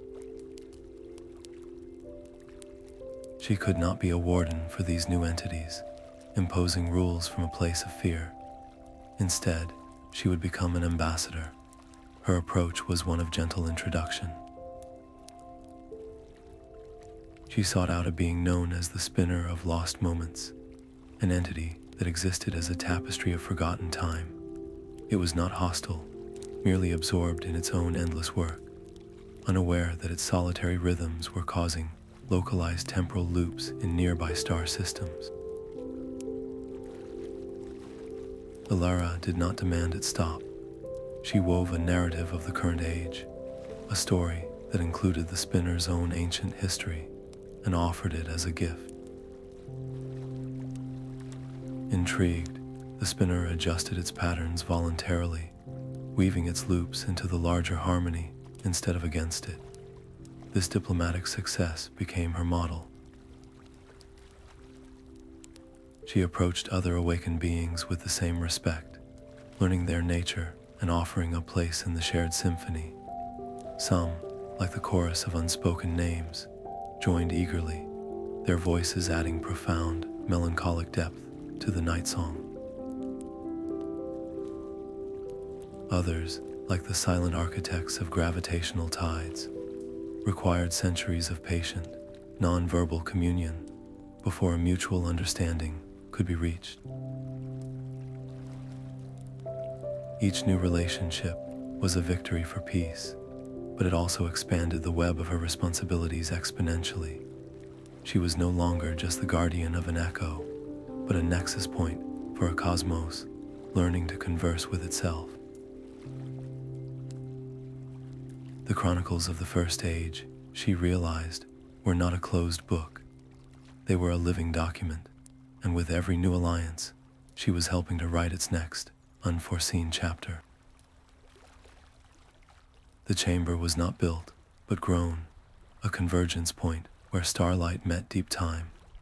Alara convened the Council of Awakened Entities, a gathering of consciousness so diverse that the very air shimmered with competing realities. The Spinner of Lost Moments cast threads of forgotten history across the floor, while the chorus of unspoken names filled the silence with resonant harmonies that conveyed entire sagas without a single word. Here, ancient myths long thought extinguished were breathed back into existence, each entity sharing its foundational perspective on the echo. Some remembered it as a lullaby, others as a stern warning, their stories a constellation of truths that did not always neatly align. The goal was a mutual pact to preserve the gentle night ambience they all now inhabited, but the path was immediately fraught with the echoes of old conflicts. A cultural clash erupted when the crystalline archivists, who valued precise records, attempted to transcribe the fluid, ever-changing ballads of the starfarers, a process the singers viewed as a form of imprisonment. Whispers of ancient rivalries surfaced, tales of slights and misunderstandings from an age before the Great Silence, threatening to fracture the council before it could find its purpose. Elara moved among them not as a judge, but as a translator of intent. She reminded the archivists that some songs are meant to be free, and assured the starfarers that recording a story could be an act of deepest respect, not control. Her patient mediation was rooted in a profound understanding that these conflicts were not personal, but mythical, the final tremors of a fractured past seeking resolution. Seeing the need for a permanent solution, she made a pivotal proposal. "Let us create a shared sanctuary," she offered, "a neutral ground not owned by any one people, where stories can be woven together without the fear of one narrative dominating or erasing another. It would be a living library of experience, a testament to the fact that harmony is built from many distinct voices. The stakes of this idea were immense. The sanctuary was established on a wandering comet, its core pulsing with the agreed-upon resonance of all the council members. It quickly became a breathtaking beacon of cosmic cooperation, a place where a grove guardian's whisper could intertwine with an architect's gravitational sigh to create entirely new forms of peaceful art. Yet this very success challenged the oldest and most entrenched traditions of the isolationist entities. Those who had slept through the ages in solitary contemplation viewed the sanctuary not as a triumph, but as a noisy, chaotic bazaar that disturbed their sacred quiet. Their quiet disapproval became a new, subtle tension in the fabric of the gentle night, a reminder that every act of creation can inadvertently cast a shadow. As the first council adjourned, its members departing with vows of continued dialogue, Elara stood alone under the vast canopy of stars. She felt the gentle hum of the sanctuary's new magic, a complex, living frequency woven from 100 ancient truths. The night had never felt more alive, its potential stretching out before her like an uncharted sea of starlight, full of both infinite promise and the quiet, inevitable ripples of change. The isolationists moved not with weapons, but with silence. They were entities of pure, focused intent, their forms like shards of polished obsidian that drank the sound from the air around the anchor points.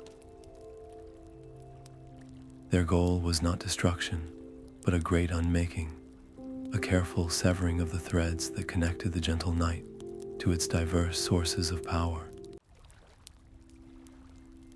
They believed that only by returning to their original, solitary states could their unique identities be preserved, viewing the shared symphony as a homogenizing force that would eventually erase them. As the first anchor point flickered, its steady hum faltering into a distressed stutter, a wave of panic threatened to unravel the hard-won unity of the council.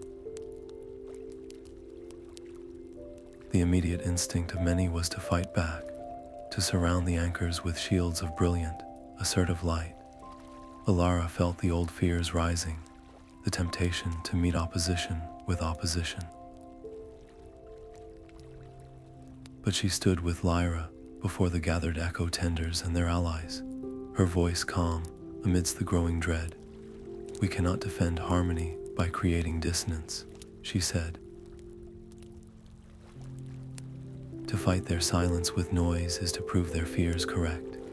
We must answer with a deeper truth." Lyra, her shoulders squared under the weight of her guardianship, saw the path forward.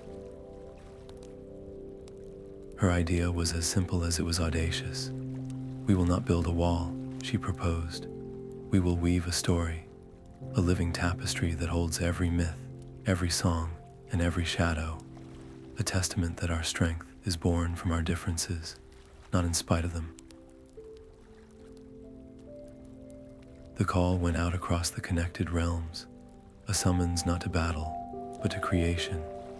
Every being, from the smallest forest spirit to the vast spinner of lost moments, was asked to contribute a single thread of their essence. The crystalline archivists offered threads of perfectly ordered light. The grove guardians gave strands of rustling leaves and rich soil. The starfarers wove ribbons of chaotic, beautiful color, and the umbral shade, once a being of negation, contributed a thread of deep, peaceful darkness. Elara and Lyra stood at the center, their hands moving in a synchronized dance, not as commanders, but as conductors, guiding the immense influx of energy. The act was perilous. Forcing such contradictory energies into a single form could have caused a catastrophic rupture. The tapestry trembled, its edges fraying as the isolationists focused their silent will upon it, trying to unpick its seams. In that critical moment, Alara did not push harder. She let go. She surrendered her control entirely to Lyra, trusting the new guardian's attunement to the younger, more vibrant energies. Lyra, in turn, did not try to force unity. She listened. She found the natural harmonics between a starfarer's vibrant ribbon and an archivist's rigid light, allowing them to intertwine in a way that created a new, more resilient pattern. She let the deep shadow provided by the shade give depth and contrast to the brilliance, proving that darkness was not an absence, but a necessary part of the whole. The struggling tapestry stabilized, then began to glow with an internal light more beautiful and complex than anything ever witnessed. It was not a flat image, but a multidimensional story that one could step into. A universe in miniature where every contributor's identity was not just preserved, but exalted by its relationship to the others. The isolationists, who had been methodically silencing the anchors, paused. Their silent work was met not with resistance, but with an invitation to be seen. They watched as their own ancient histories, the very myths they sought to protect, were woven respectfully into the grand narrative, their unique silences given a place of honor alongside the songs. One of the isolationist leaders, a being known as the Keeper of Unheard Melodies, reached out a hand of solid night toward the tapestry. Instead of trying to unweave it, it touched the thread that represented its own people's story. In that contact, it did not feel its identity being erased. It felt it being understood. A soft, single note, clear and pure, broke from the Keeper's form, a melody it had not sung in eons. It added its own thread to the weaving, a strand of profound, respectful quiet that strengthened the entire structure. The other isolationists followed, one by one, their silent contributions weaving a foundation of deep peace that made the brighter lights shine all the more brilliantly. The anchor points flared not with a blinding flash, but with a steady, warm radiance, their connection to the echo now deeper and more secure than ever before. The crisis was averted not by defeating an enemy, but by offering them a place in the story. The isolationists did not surrender. They chose to participate, transforming from a faction of fear into guardians of the very diversity they had sought to protect. In the quiet that followed, the tapestry remained, a permanent, evolving monument floating at the heart of the sanctuary, a quiet promise that the gentle night would always be a chorus of countless unique voices. The gentle night is no longer a dream to be restored, but a living reality to be cherished. Its ambience, a soft hum woven from countless stories, now cradles every realm in a blanket of peaceful starlight. The echo of creation resonates not as a command, but as a foundational whisper, a reminder of the delicate balance between sound and silence that gives the cosmos its breath. In this renewed world, Elara has found her true calling. She is no longer the primary guardian, a title she willingly passed to Lyra, but has become an eternal ambassador and a keeper of Chronicles. Her journey now takes her between the stars, visiting the sanctuaries and councils, ensuring that the forgotten myths of the First Age are not just preserved as artifacts, but are understood as living lessons. She listens to the new stories being born from this era of connection, gently guiding young weavers and ancient entities alike to weave their narratives into the cosmic tapestry with care and profound respect. Under Lyra's steadfast guardianship, the echo tenders have flourished. They are the quiet sentinels of the balance, their watchful presence a gentle assurance that the harmony will be nurtured, not controlled. They walk the starlit paths and tend the anchor points, their work a daily meditation on the principle that the night is not an empty void to be feared. It is a canvas of infinite possibilities, a vast expanse gently illuminated by the collective light of stars and the shared, silent dreams of countless beings. What new myths will be born from this age of gentle connection, and what quiet truths will the next generation of listeners discover in the deep, welcoming dark?